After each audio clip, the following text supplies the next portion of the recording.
All right, welcome everybody. This is one more in the series of the Anarchapulco 24/7, 365 community interviews. And today our special guest is Carmen of the State of Anarchy crew. And man, you guys have been, I know you've been busy as hell. And finally just got done with Anarchadephia and also a documentary. So fill us in. What's going on with you, Carmen? Well, yeah, this past year, since Anarchapulco, the team State of Anarchy and our affiliates pretty much hit the ground running. Like, we basically decided before Anarchadelphia that we were going to 100% commit to doing our own conference, and we showed up at Pulco with a banner and some cameras, and we got the word out initially there, and just have been grinding ever since. We started Mark Passio's documentary last year. It was kind of on like a very open timeline, but then we decided around February to try and finalize it, or at least get it into like a rough cut form by Anarchadephia. So since February, that's pretty much what I've been up to. I've been, in February we really didn't have much of an idea of how we were going to do it. I mean, we didn't really have a venue. We didn't really have any idea of what to do, but we knew that we had resolve, and we knew if we just pushed forward with that kind of resolve and that intention that things would work out. And lo and behold, 6 months of, thinking on our feet and contacting people and just putting it out there, and we made it work, man. It was a great success. It was a 3-day event, 4 days if you count Mark Passio's workshop. And yeah, me and the guys just put it on ourselves. I mean, I was the stage manager, the sound engineer. Sonny was the liaison to the venue. Pat, who's no longer with us, was our main film guy, and we just went in, and everybody liked it, man. We had like almost, I think, 200 people was the total amount of people for the first year. So that was pretty good as far as I'm concerned. That's a huge success if you ask me. I mean, that's probably larger than what Anarchapulco was the first year, So I mean, tremendous success. And I think you highlight a bunch of things that I think people need to realize, and that is that number one, you just need to decide what you want to do and just get to it. But then also, you guys did a really good job of kind of announcing your intentions and saying, this is what we're going to do. This is where we're headed. That's the mountain we want to climb. And, who wants to help us? And I think you did, a tremendous job at that. Anarchadelphia, as far as, a creative venture, I think you guys brought a bunch of new kind of creative little ideas in there. You want to talk about, what was really unique about Anarchadelphia? Yeah, give me 1 second. I just got to plug in my wired internet connection. Make sure I'm coming through clear here. I'm on the Wi-Fi and I don't trust it. You know what I mean? Okay. All right, yeah. So yeah, we did a lot of cool things that were a little different. For starters, it wasn't on a beach, which I was pretty bummed about. But Philadelphia doesn't have any beaches, so. But yeah, I mean, we tried to do things a little different in regards to kind of how we ran the stage. So we're a big fan of panels. We think that panels are really cool. I think it's really sick to get people who never usually are on stage together, or might have crazy, uniquely different perspectives, and just mesh them and see what happens. And we did a few of those. We did an alternative media panel where we had, I think it was a total of 7 people on that panel. It was Luke, Dan, Josh, and that whole crew. And then we had Carrie Wedler and this guy Jason Goodman from Press the Truth, and everybody was giving their different angles on what they thought the future of basically alternative media is. And then we had a smaller panel, which was actually my favorite. It was Jeff Berwick and Max Egan. And if you think about it, they're kind of they're from 2 different worlds. Max is he lives off in the country somewhere in Australia. He gets by on pennies, and he's just very sort of like a monk almost, or or somebody like that. And then you got Jeff, who's a crazy anarcho-capitalist. Dude's a millionaire. He's all over the world and stuff. But they both have this incredible passion for freedom and anarchy, and it was so cool to see their 2 different perspectives on it and have them mix it up. And in fact, that's actually a video that I'm working on right now. We're going to be putting all the videos out from Anarchadelphia. So that's my favorite one. So that's the one I started with. So that was pretty cool. Yeah, I've had a chance to check out some of you guys' work, and man, let me tell you, right off the bat, even from the beginning when you guys first started doing interviews and stuff like that, there's just something about what you guys are bringing that is, that feels good. It's got some energy to it, and it's, I don't know if it's the curiosity that comes out, or just the passion that you have, but it translates, pretty much across the board with all of you guys' videos. But I definitely think, you brought the energy level to, that stage, and it shows, and I think it's tremendous. So I'm definitely eager to see what you got in that regard. I did watch the one on kind of the occult. The occult panel? That I thought was good, and let's talk about that a little bit, the mix of people on that one. That was great. So we did an occult panel. We had Mark Passio, Max Egan, and Derek Bros all sit in and talk about occultism and how that affects our reality.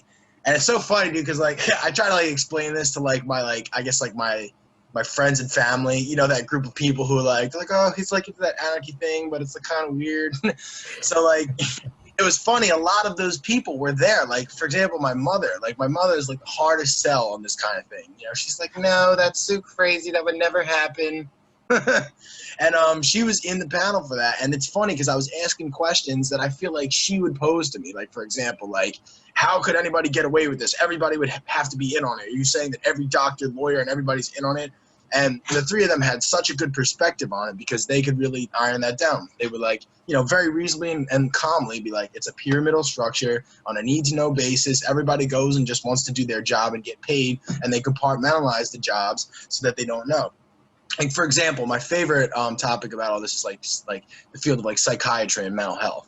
Now, if you watched a film called The Marketing of Madness, it basically exposes how psychiatry as an institution is entirely non-scientific. There's no data. They don't draw your brain or spinal fluid to figure out neurotransmitter levels. It's basically just a bunch of psychologists voting on what they think is a mental illness.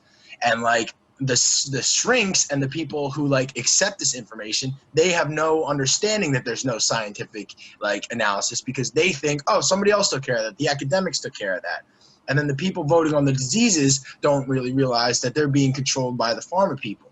And there's all this compartmentalization of information that allows them to do essentially sorcery, which if you look up the root of the word pharmacy, it comes from the Greek word pharmakeia, which literally means sorcery. You start to see that there is an occult magic behind all of this, and they just keep people, just give them enough information to get their little cog turning the way it needs to turn without them realizing the bigger picture. So, that was great that they were all able to expose that. And between Mark, Max, and Derek, you have, 3 different encyclopedias on that sort of environment. So it was very positive to have them just in a reasonable, straightforward manner that you can't get upset about, but at the same time you can't deny. Have 3 people come together on the same page of that in front of a crowd of hundreds of people, including my mom. I was like, what do you think, Mom? And she was like, I think I budged her on the spectrum. She shifted a little bit that way. So that was a great success. Awesome, man. Awesome, yeah, and on top of that, you got John McAfee to. Dude, that was crazy. That came out of nowhere. So Chris Rice Crypto, it's a good crypto channel of mine, and Chris Rice is a good buddy of ours. He has a relationship with John McAfee, and a week before the conference, he was like, "Yo, dude, I think I might be able to get John to do a keynote speech thing." And we're like, all right, yeah, because we heard a few people say things to that effect, and they didn't come through. And it was a week out, but somehow he did it. And John McAfee shows up. The video's on our channel. He's in this aluminum foil room, it's insane. And he gave a speech. It was awesome, and we surprised our guests with it. Nobody expected. I remember we had Erin Nakamoto, who did Anarcha Vegas, start off the conference, and then she introduced him. And when she was like, well, we'd like to introduce John McAfee, literally the whole crowd was like, huh? What? It was a loud exclamation. And I was like, surprise!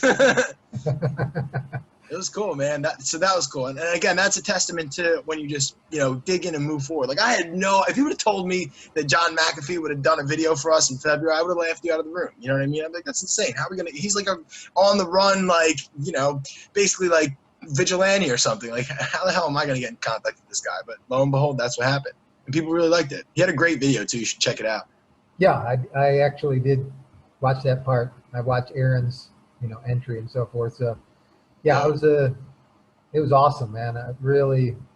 really glad that you guys, were able to pull that one off. It really accentuated, what you guys are doing. And I, again, it's like, when we work together and people say, hey, maybe I can help out here.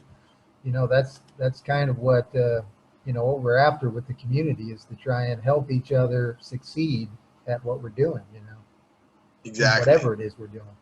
Exactly. But, so let's talk a little bit about Mark's documentary and the work that you put into that. And this was kind of the opening for that documentary. So how did people respond to the? Dude, the response was overwhelmingly positive. Let me just say that, like, when I say I put in work for this documentary, like, so I was used to always just editing by myself. I would be the producer, the editor, and everything. But for this documentary, it was the first time I sat down with, like, I guess you could say a client or somebody other than myself who, like, had a vision that I had to manifest. And that is definitely a more arduous process, because you have to kind of, like, work between two people's visions and sort of, like, draw out what it is they're saying. So there was a lot of, like, for example, I basically had his assistant Leah over at my house 5 days a week by August, and we basically just almost lived here, and we would just sit in front of the computer and bang it out, clip by clip, edit by edit, slice by slice. And yeah, dude, it started off in November of us just going out and filming people, because one of the parts of the documentary is Mark will, like, pose a question, like, for example, what are human rights, or what is natural law? And after the question, we'll cut to a bunch of man on the street type interviews where we went out and found people in the Philadelphia area and asked them these questions. And it's their honest responses too. And it's so funny because Mark was like, trust me, like, they'll say what I think they're going to say. So just ask them the questions. And it was true. I mean, everybody was like, like, for rights, it wasn't like, something that you do that doesn't harm anybody else. It was like, like communist shit. Like, oh yeah, like food, water, like everything should be provided for us type thing. And like, nobody knew what natural law was. Nobody knew what the occult was. And they all gave like uniquely personable answers. And it really adds a nice human flavor to the documentary to, see like all these people like being honest, but unfortunately from a place of ignorance. And, that's the point of the documentary, is this has to be addressed in human consciousness if we're going to be able to move forward as a species out of the slavery system. So that was really cool. And then Leah, who was Mark's assistant, a very, very creative and visual person. So she was really helpful in finding like, I guess like visual like themes to display on the screen as Mark's talking to overlay the concepts. And it was really fun to put together, man. It was definitely hard work. It was definitely like the biggest undertaking I've ever done as a film production guy and filmmaker. But ultimately, it's the most satisfying one because it's a powerful documentary. I mean, it's beautiful, and it's like such a crucial message. That's what was the fulfilling part to me, and that's what kept me going the whole time. I was like, you know what? This is so important that it doesn't matter if it's stressful or if it's hard or if it's frustrating. It's so important, and once it's done, it will be out there for eternity for people to see and learn from. So yeah, that was really cool. Yeah. Again, I'm highlighting something that you're demonstrating here, and that is the idea of like appealing to your higher consciousness makes work so easy and gives you kind of unlimited energy. Yes. This is something that people that are working in the regular world, and maybe they kind of understand our philosophy, but they go, no, you gotta make money. You gotta still live in the real world. But the thing is that you're living in the real world and you don't have any energy because all this bullshit is sapping off all your potential.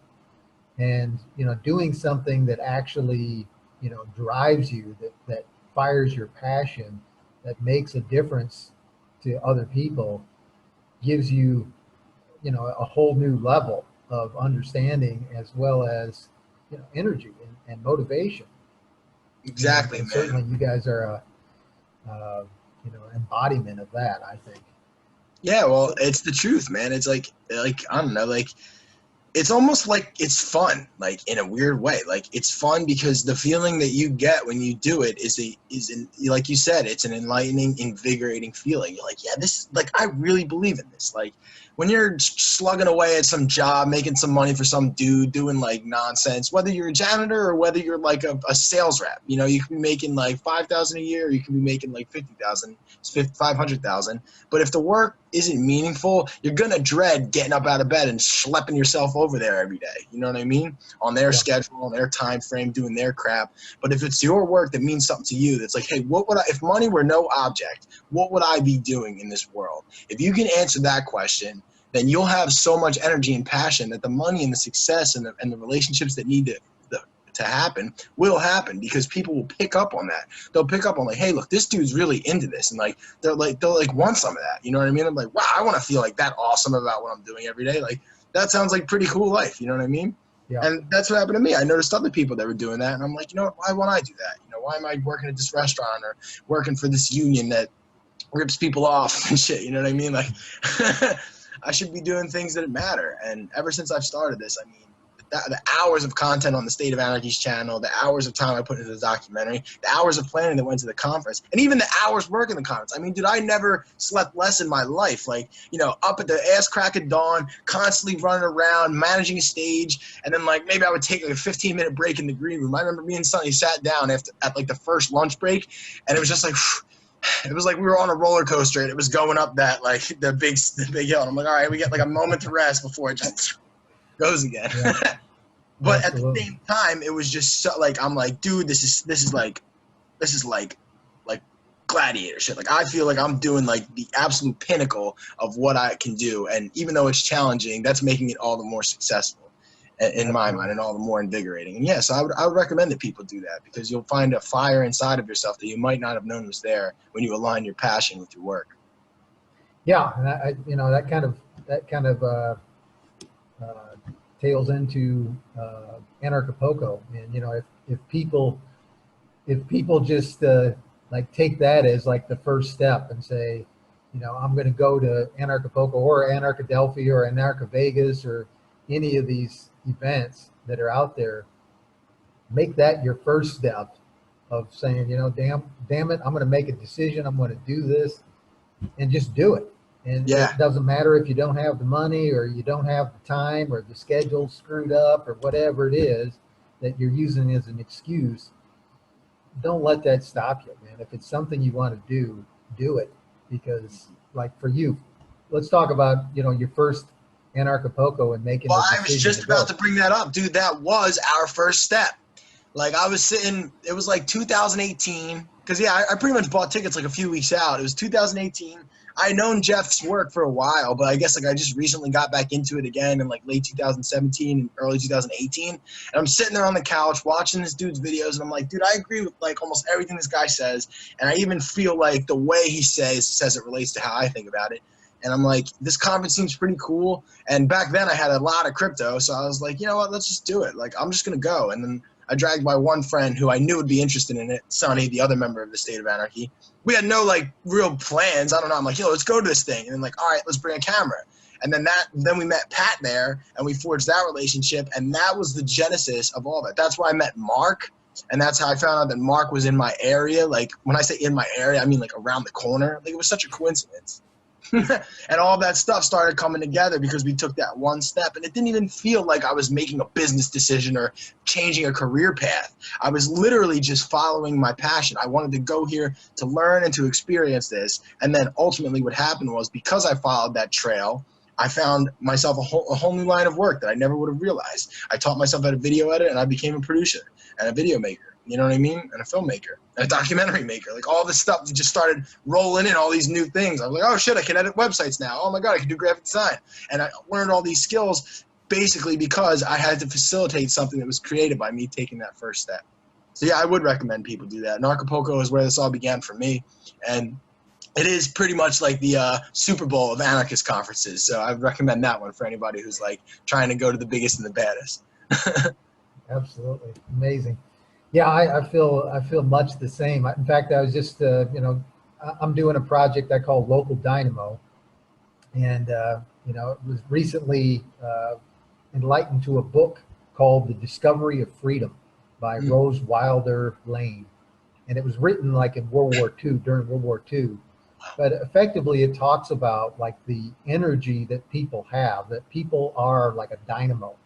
But that, you know, for centuries, for millennia, that energy has been dispersed by the system and by the governments, and you know, effectively like government is what like keeps human potential in this nice little, box that, that we think is kind of like what technology is, or what progress is, or whatever. But the reality is that like human potential is so much more. There's so much energy.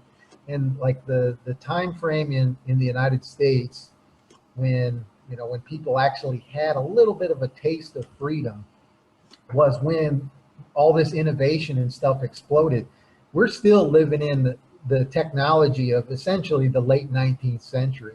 Yeah. It's just that like a lot of it has been canned and put on a shelf in the some government storage place or warehouse or multinational corporation, and they're just like bleeding it out little by little. So like the cellular technology and stuff is something that like Tesla talked about in like the 1890s, that we're just really getting on board with.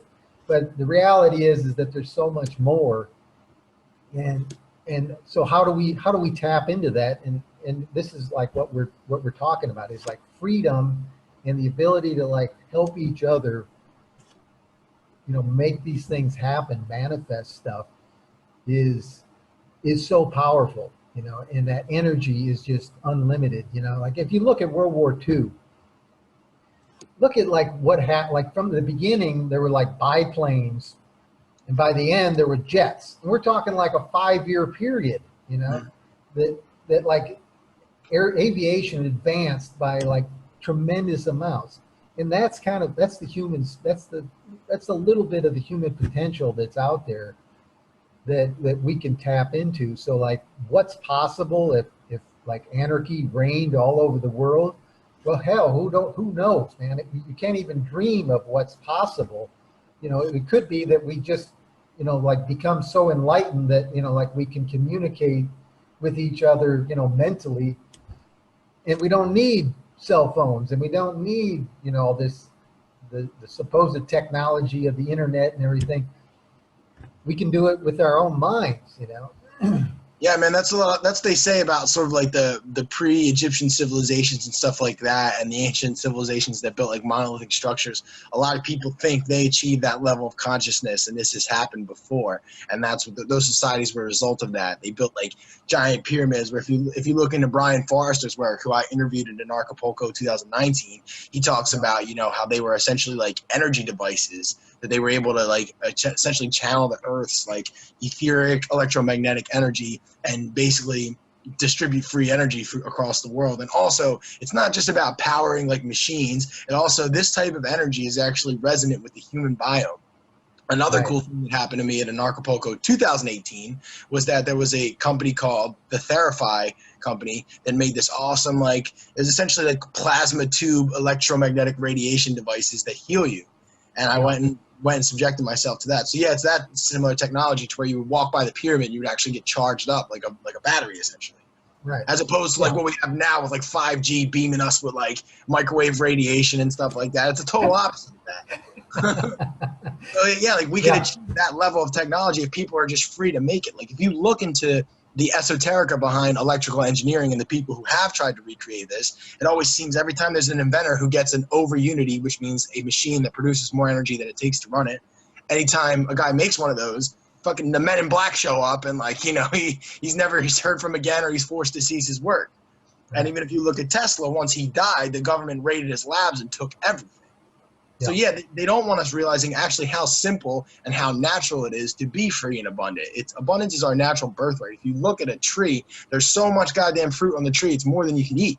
Do you know what I mean? It's explicit in nature that everything is abundant and there's no scarcity at all. But they have to reprogram us to believe in scarcity so that we don't realize our own internal abundance, our own mental and emotional capacity to draw abundance out and make our lives and the lives of our friends, family, and earth community abundant as well. That's the mind virus that they have to plant in us. So yeah, dude, if you take away all the restriction and you take away all the limitation and all the requirements of modern society and the scarcity, you are left with a bunch of creative beings who will like seamlessly integrate and work together in chaos. What's it called? Order from chaos. That's sort of like the concept behind all of this, that like the entropy will actually find a natural sort of like equilibrium, and that will create abundance. And that's, if you live your own life by that, you'll see it in your own life. And the idea is if we scale that up to where the majority of the people, or at least a good minority, you know, enough to convince the rest of them, start doing that, you'll start to see this self-organizing system present itself. It's just the nature of this world, man.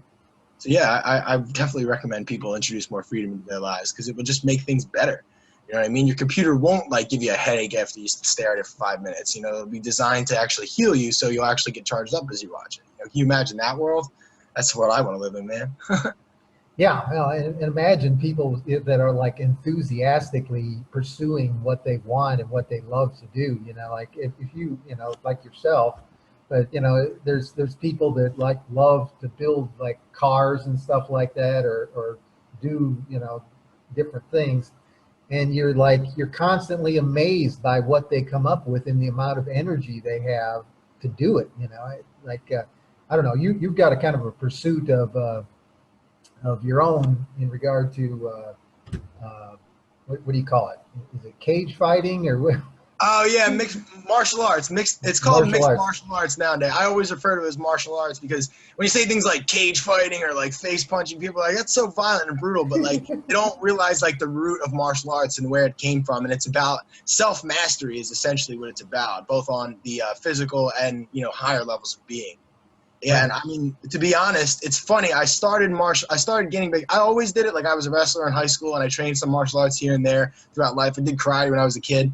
But then I really got back into it and started recommitting to it right about the same exact time I went to Anarchapulco.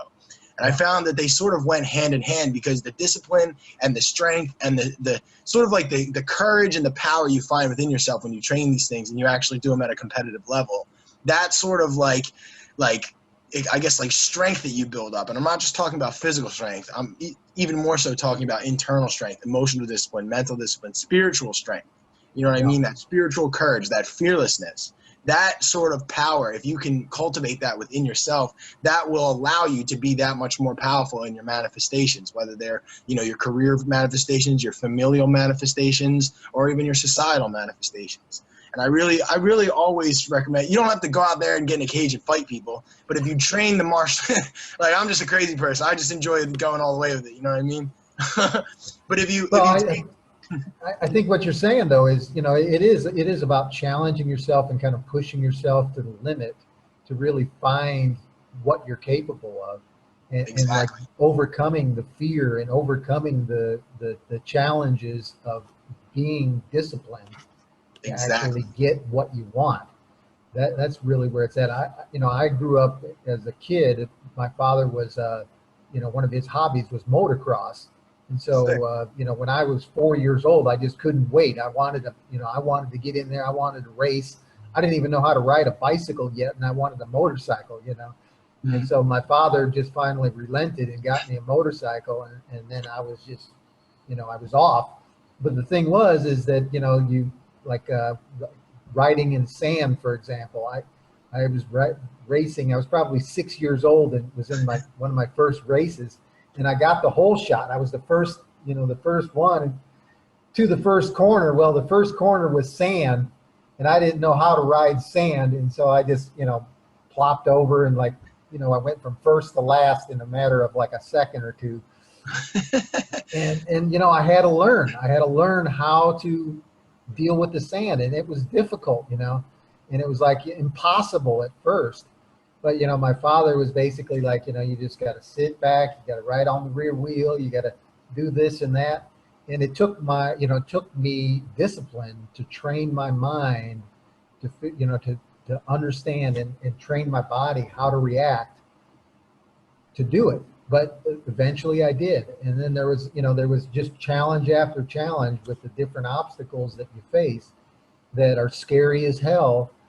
But you know, you gotta face up to it and go through it. And once you go through it, it's like, you know, it's like the skies open up and the sun is shining and you're basically like touching the face of God that you were able to accomplish something, you know. And and this is kind of, you know, like when you look at the guys that are absolute, like the pinnacle of the sport, that's what these guys are full of. You know, they're full of these personal victories within themselves. And, you know, you don't even really have to face off against them to know. I mean, you can just walk into the room and they have like a level of confidence and a level of energy that you know is tremendous. Exactly. One of my favorite writers refers to it as silent power. And that's one of the greatest ways to describe it. And yeah, like you said, with motocross, with skateboarding, with martial arts, with even music or any sort of thing that requires you to like hone down yourself and perform at a high level in like a high risk situation, whatever you want to call it, that sort of endeavor and undertaking, every time that you fail in that is a chance to improve, and every time that you improve and you nail it, whether you win the fight or whether you nail the show or whether you hit the curve in the sand perfectly, that is a testament to, hey, look, that the reason that happened and the reason that I was able to do that was because of me and my ability to transcend my failures and my shortcomings and work upon them. I also play music and stuff. I'm a huge guitar player, huge drummer. And I remember when I first started playing guitar, I didn't understand. I'm like, how do these frets connect? This is weird. And then like drums, I'm like, how do you get your one arm to do this? But then as you keep doing it, and then you achieve this state of flow, that's what it's really about, the flow state. When you put your body into that state where like almost the mind is sort of like on standby and as a receptor for that like hyper instinct within you, like that hyper instinct that comes from your deepest state of consciousness. When you achieve that state, that's the powerful state. You know what I mean? We can intellectualize things all day, but when you can like in the slip of a moment, like slip across and like what would have knocked you out is now like this punch that just went past you because you were able to hone yourself that much, that level of control and discipline, that's within you always, even if you're standing still or even if you're at a party. You know what I mean? People will walk up to you and they will sense that you have a power within you because you've cultivated that power and it comes off of you. Like I said, it radiates like a silent power. It's your aura, essentially. And if everybody just picks a discipline, whatever it is, I mean, pick whatever it is that you like. You know what I mean? You might not be into getting punched in the face. I'm a weirdo. You know what I mean? You might not be into motocross. You might not be into music. Maybe your thing's like rock climbing. Like, I know so many people who like love rock climbing, and I think that's an awesome discipline. I mean, like, especially the people who like free solo it and like go up mountains without the thing. Like, that's nuts.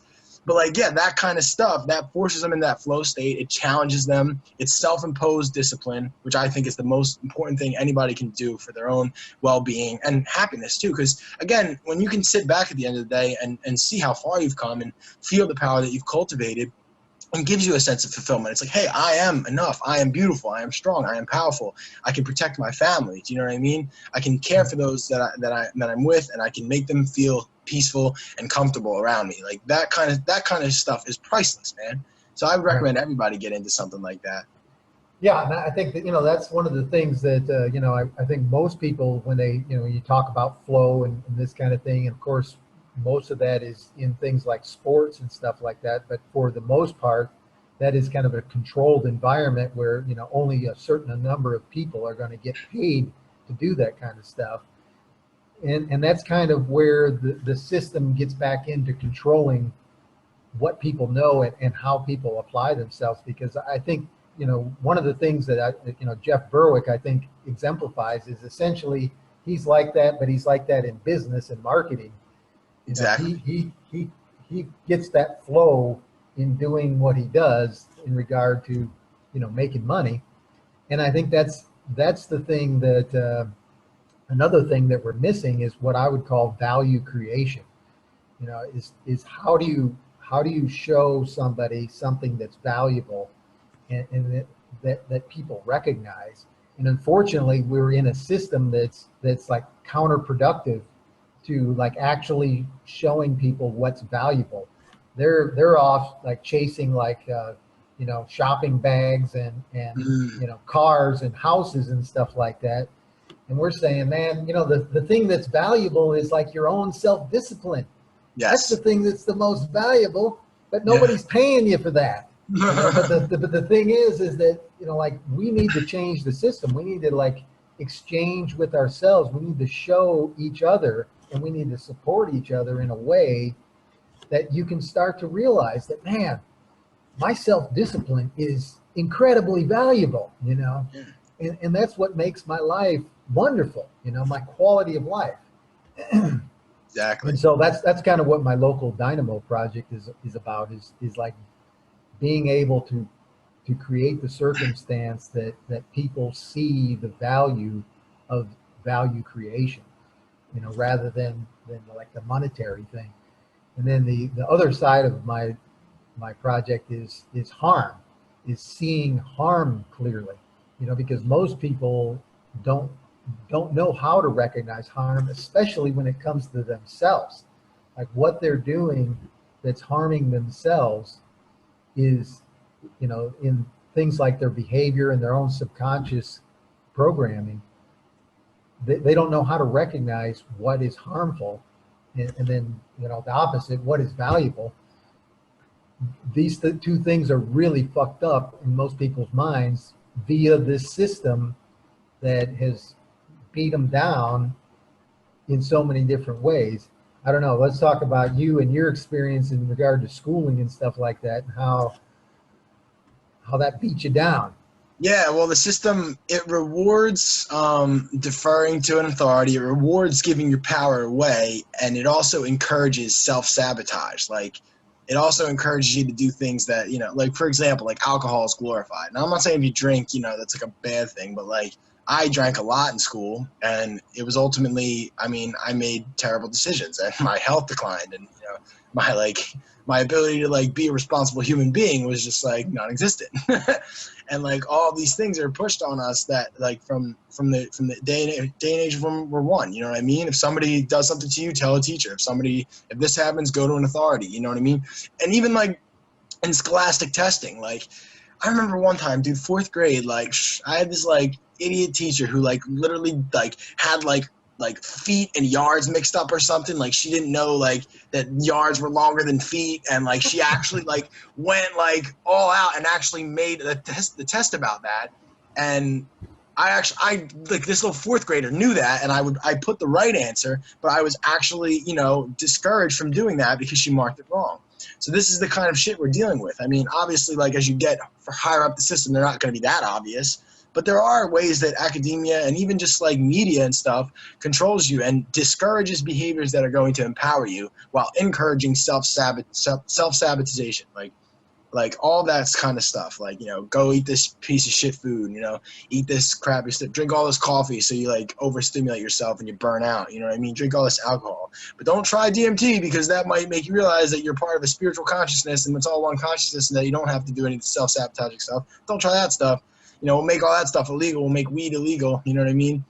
But yeah, it encourages you to do things that aren't in your best interest. That's the easiest way to put it. And like once you can see that, then you have to say, okay, now it's my job to find out what is in my best interest. And usually that's things that, you know, heal you. That's things that give you energy, and it's not complying with the system. You know, almost 9 times out of 10, it's not complying with the system. So yeah, we have a system that pushes us away from our power on purpose, because if it empowered all of us, then, you know, it would be dealing with a bunch of powerful motherfuckers, and they don't want to deal with that shit, you know? Right.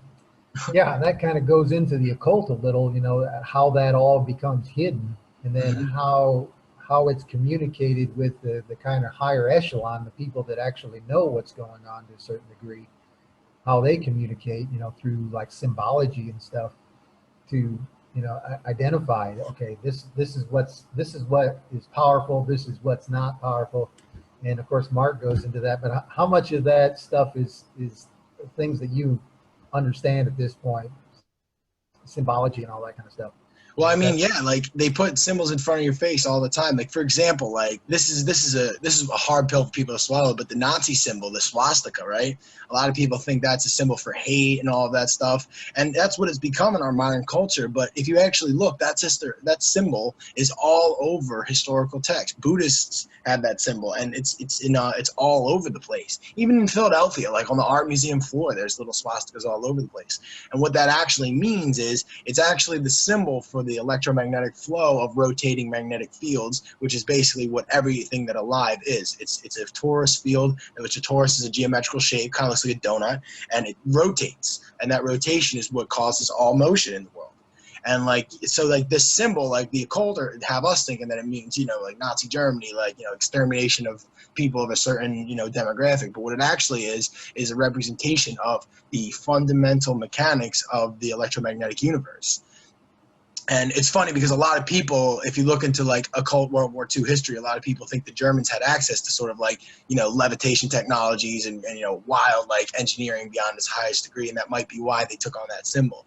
So yeah, like things like that, like people have no idea, even language, like, so what they realize is that sound and sonic frequencies, there's an electromagnetic component of it, and they essentially are way more powerful than we realize. And we use words which we think in the English language, we think in like the written language, but we don't realize is like this world is a world of sound. So when we say things like good morning, what we think we're saying is, you know, we see the word MORNING in our heads. But what we're actually saying is mourning, which is like, you know, I'm mourning the loss of something. I'm mourning like something being awful. So you're actually like sonically affirming negativity every time you say good morning. Now, am I one of those guys who says grand rising every day? Something that's a little cheesy to me, so I try to like just do my own thing and be creative with it. But I do notice that, you know, like when you say like when you have the weekend, you know, when you work 9 to 5 and you have the weekend, it's because you have the weekend of the deal. You have to be a slave for 5 days and you only get 2 days. So all these things we're saying we don't even realize are disempowering us. And the occult know this, and that's why they've constructed the English language in such a way. So yeah, there's all sorts of symbology, language, and all this stuff that we're completely unaware of that, you know, like for example, if we knew that the pyramids were built to the phi ratio, we can understand that the phi ratio is like basically a tenet of all life and creation and of all physics. Like the fretboards on my guitar, the ratio between the fret and the next fret is the phi ratio consistently throughout the entire guitar, and that produces the music scale. So all this stuff is here and it's in your face, but they have to do it karmically because, again, going back to natural law, if they straight up lied to us and didn't tell us any of this shit, they'd have a karmic debt of doing that. So what they do is they'll put like Donald Trump's going to be president on The Simpsons, and that's like actually their karmic way of telling us that they relieves their karmic debt. See, they know all this. And because we don't understand this, we become a victim to it. But yeah, if we can understand the symbology and understand the mechanics of the universe, be it the electromagnetic universe, the karmatic laws of the universe, what Mark Massio calls natural law, if we can come to an understanding of this stuff, then we're no longer under the spell. But right now, humanity's under the spell. They're in that like dream state even when they're awake. We need to have them awake even when they're dreaming. That's where we want people to be at. Right, right. Yeah, and that's really the beauty of the community, you know, is like the fact that you know that we can you know, trust that you and Mark and you know the people like Max, you know, are on top of this stuff, you know. And if we trust each other enough to basically say, hey, look at this situation I'm in. What's going on here? Because I'm having so much trouble, you know, trying to crack the nut on this thing. And it's like, oh, well, you're beating your head against the wall because, you know, you got this little tweak that you need to tweak. And if you do that, it like unlocks the whole thing, you know? Exactly. And that's really the beauty of like the, you know, what we talked about earlier is like giving people the energy or giving people the ability and encouraging them to find out what it is that, like, you know, brings this energy to them, helps us all understand better what's going on. Because, you know, you talk about like the sacred geometry and the Taurus and stuff like that. This stuff goes across the board in all kinds of different directions. Even when it comes to like what you're doing as far as like building your house or when you're living, how they've kind of created the circumstance like that the house that you're living in is really kind of screwing you up because it's not natural, you know. And like for me, when I living here in Acapulco and living in the house that I do here in Acapulco, I get like the full effect of like living in nature, you know. And it's just, you know, it's just so empowering. And that's kind of another thing that I add in as far as Anarchapulco and Acapulco in particular, is it is one of these like natural spots of energy and enthusiasm that is incredible. You know, the history of Acapulco is not that long as far as the modern world is concerned, but as far as the ancient world is concerned, you don't know.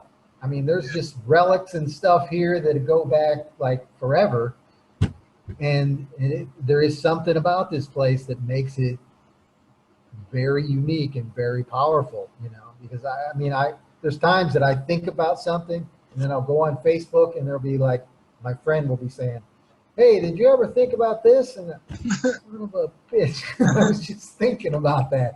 Yeah, man. Yeah, I love Acapulco, dude. I love going down there every year. Like, you know, the first year I only went for a few days, but last year I went for like 3.5 weeks. You know what I mean? I'll go like a week or two before the conference and then stay a week or two after. It is such a great place. Like, you're right, man. There's so much powerful energy. I mean, it's in a great spot on the earth. It's in a perfect location to be around the sun, pretty much 24/7, 365.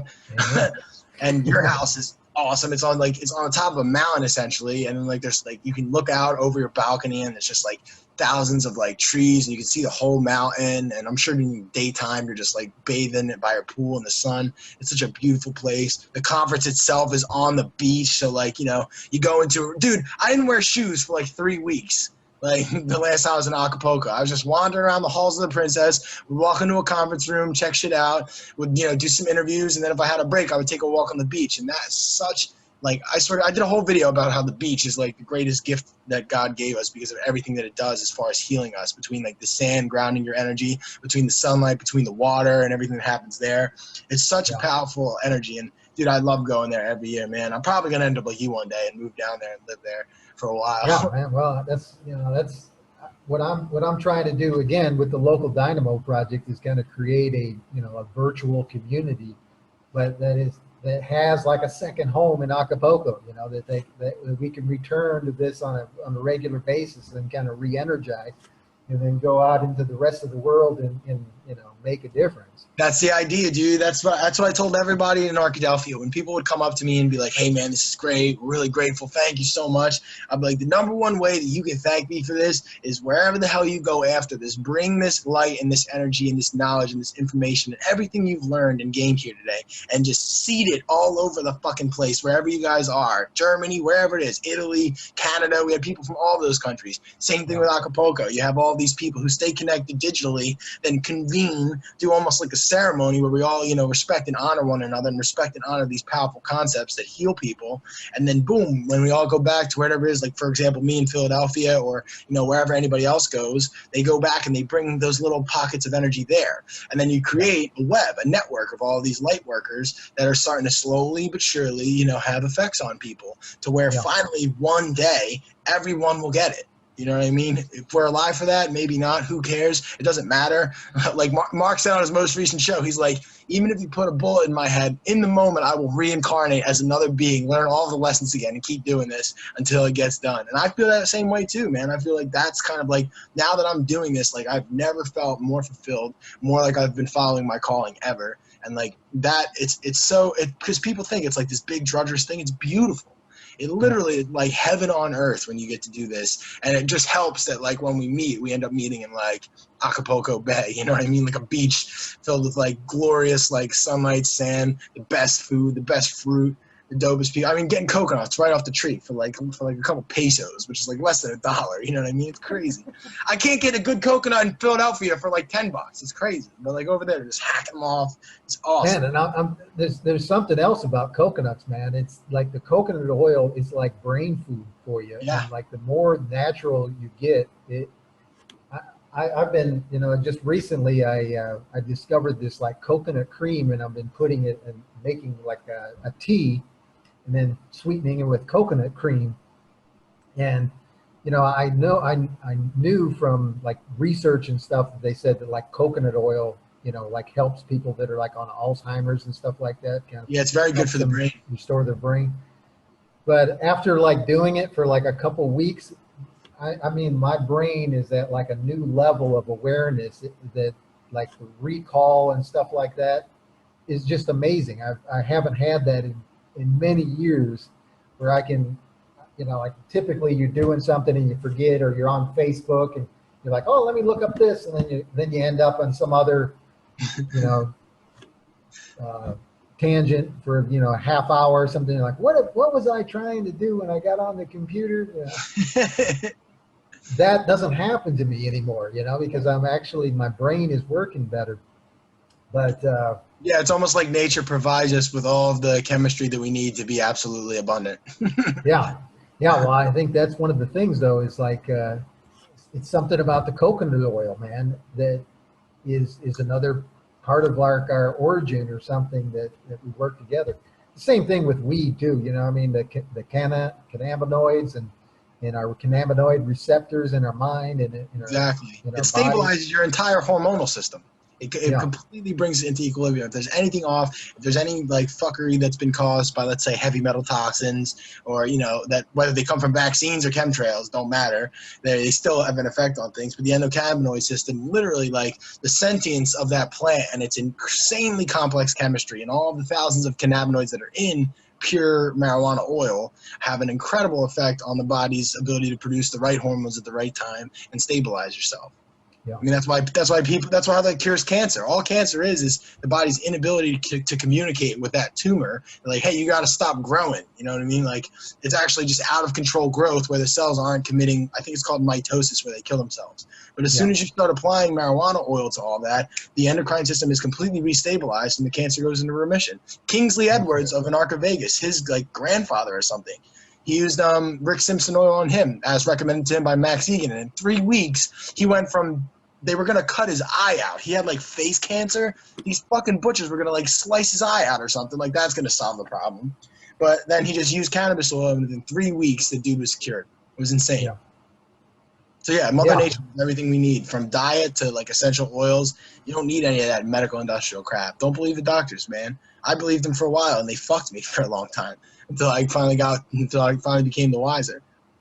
Yeah. That legalized version of cannabis that they're trying to put out there.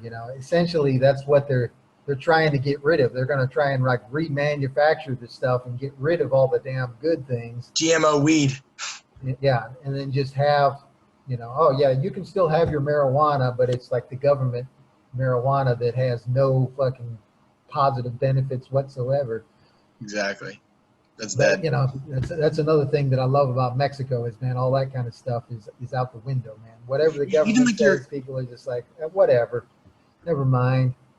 Yeah, I love that. I love it so much. And the government just can't seem to do anything about it. Like, it's awesome. Like, it really is like the closest thing to anarchy that I've seen. I mean, I've been all over the world, and nothing like Mexico, man. Like, I'm not afraid of getting arrested or anything like that. Like, you know what I mean? Everything's like, there's just like with America, there's so many rules. Like, rules that you don't even realize. Like, you can't even ride your bike on the sidewalk, which, like, it makes no sense to me. Why do you want people riding their bikes in the streets where they can be hit by a car, instead of riding on the sidewalk where they just can go around pedestrians? You know what I mean? I'm sure if a biker sees a pedestrian, he'll either stop or go around them. You like make it illegal for them to do that and put them at a high risk? It makes no sense.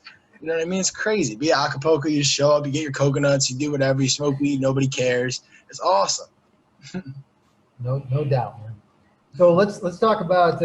We're probably going pretty close to an hour here. I don't want to try and keep this relatively within a time limit. Cool. Because I know you've got a busy life. But let's talk about new projects for you. What's coming on in the future? Now, are you guys going to do a new Anarchadelphia next year, or are you going to change the date, or what Anarchadephia 2. Anarchadephia 2 is already in the works. Me, Sonny, and our team are going in, already starting to think. We actually already have tickets for sale. We have early bird tickets that are like way cheaper than what we've been charging. We had to charge a little bit more the first year because we knew it was going to be hard to get sponsorship, which it was, because we were very overt about occultism and anarchy and stuff like that. Not many incorporated entities want to put their John Hancock on that, at least in the very first year when they don't know what the event's going to be like. But now we're in a position where we've garnered a lot of attention, we've gained a lot of powerful friends in the area, and we're going to be able to make it so that it's more accessible to people who have less income. So we already have a ticket that's way cheaper now. And yeah, we're already starting. I think we're going to keep it at the same venue, man. We really like the venue. They really liked us. There's plenty of room for expansion. Like, we could probably hold like anywhere from like 500 to 1,000 in that venue, reasonably. And everything was just so great. They have a giant parking lot. Like, everybody was going outside and having smoke breaks and stuff like that. And it's a local family and stuff like that. So that's probably the main focus.